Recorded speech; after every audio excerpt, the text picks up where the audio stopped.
Welcome, everybody. Hi, I'm Keith Vitali, and welcome to Psychic Podcast. Now, I've said it before, the great martial arts film star Bruce Lee, the greatest of all time in my book, had the greatest impact on me personally.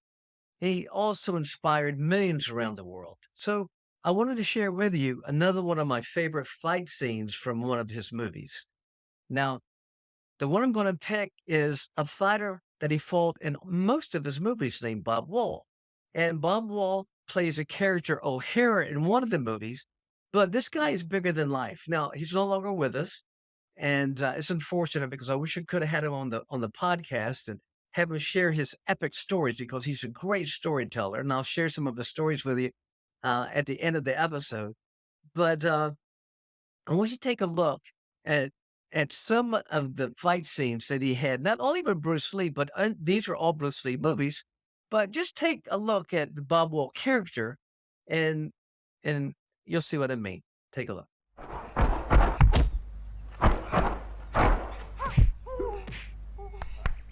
Now, he fights everybody. He fights Bruce Lee. He fights Sammo Hung. I mean, this guy is great. He told me personally he hired Sammo Hung for this role. And here, he was Bruce Lee's best friend at the time. He's also the person who introduced Bruce Lee to Chuck Norris and Joe Louis and others.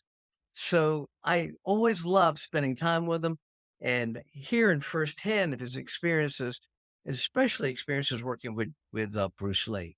Now, the episode that I'm going to choose for my favorite of all those fight sequences is the one in End of the Dragon where he plays his character O'Hara, and he's fighting the courtyard scene, and there's a big tournament of the movie, and the main bad guys there, and all the henchmen are there, and Bruce Lee now has to fight this next person, and they call his name out, O'Hara, and O'Hara has this scar running down his face, and he's perfect villain, and he looks up and he stands next to Bruce Lee, and he holds up a board, and he breaks the board. That was his idea to do this, and he crashes the board. And of course, he's trying to intimidate Bruce Lee's character in the film. Now, instead, Bruce Lee smiles and says, "Boards don't hit back."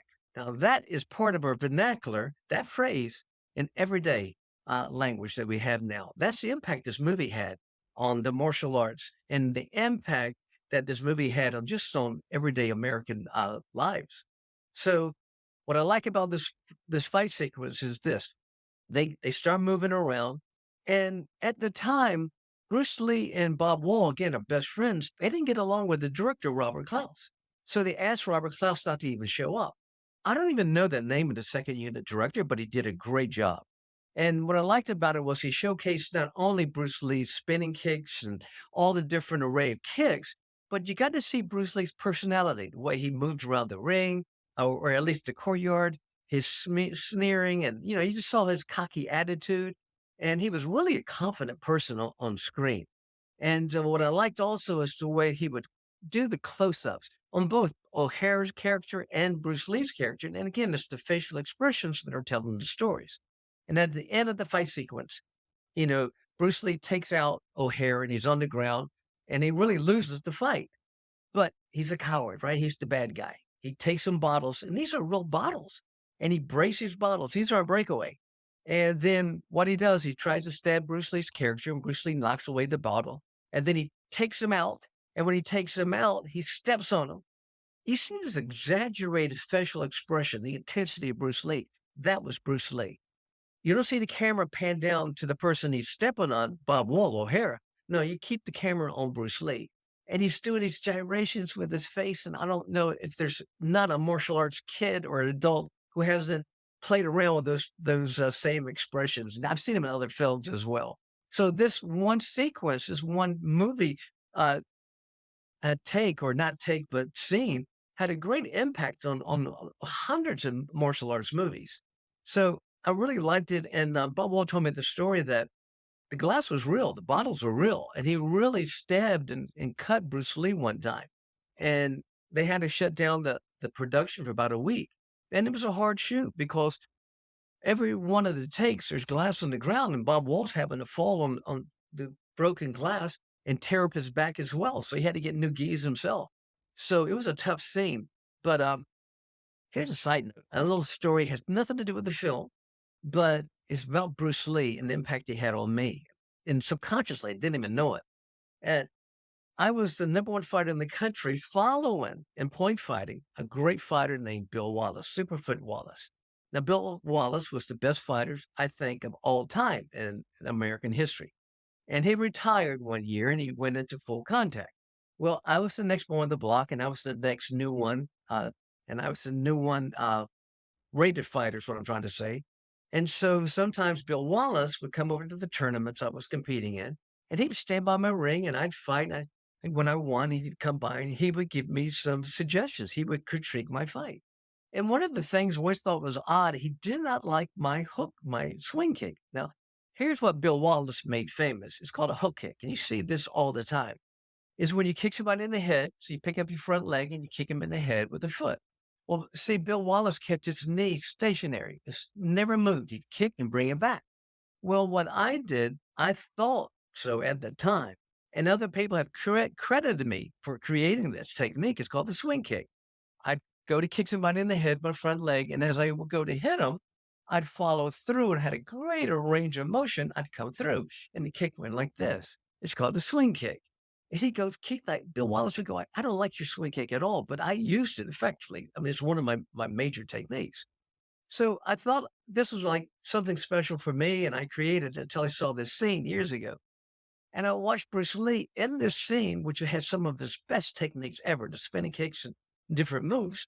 He actually does the swing kick in it.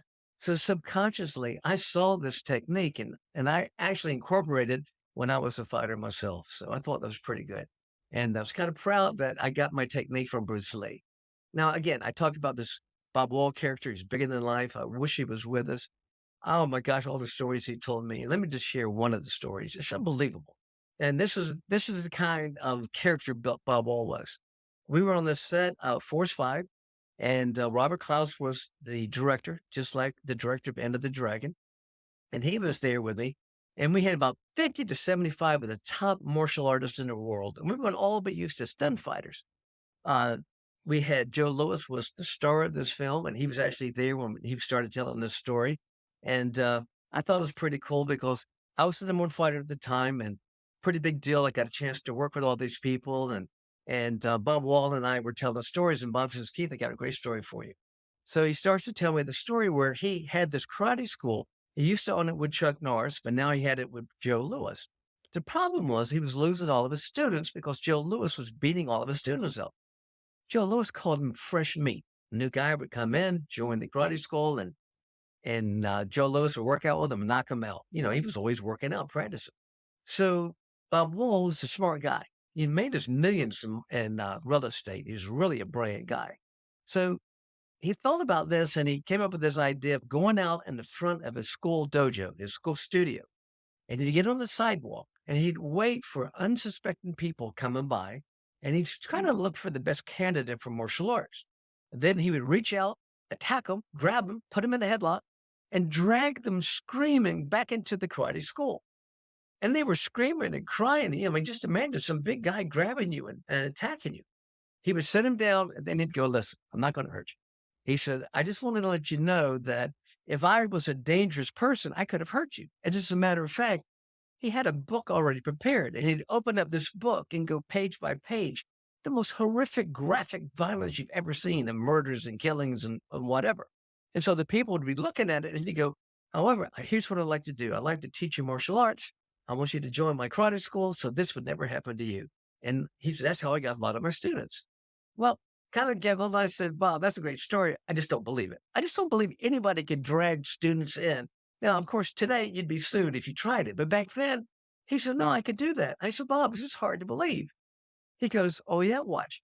Everybody. And he's talking to the crowd of people, the stunt guys. He goes, how many did I drag into the karate school? There was a group of them that raised their hands up like this and kind of sheepishly going, yeah, he did it to me. And I went, oh my gosh, it's a true story. It happened to a lot of the people right there on the set. Well, I love the story myself, and I hope you did too. And I hope you enjoyed this episode. And if you did, please like it and share it and leave some comments. I'd love to hear from you and respond back to you. Till next time, ciao.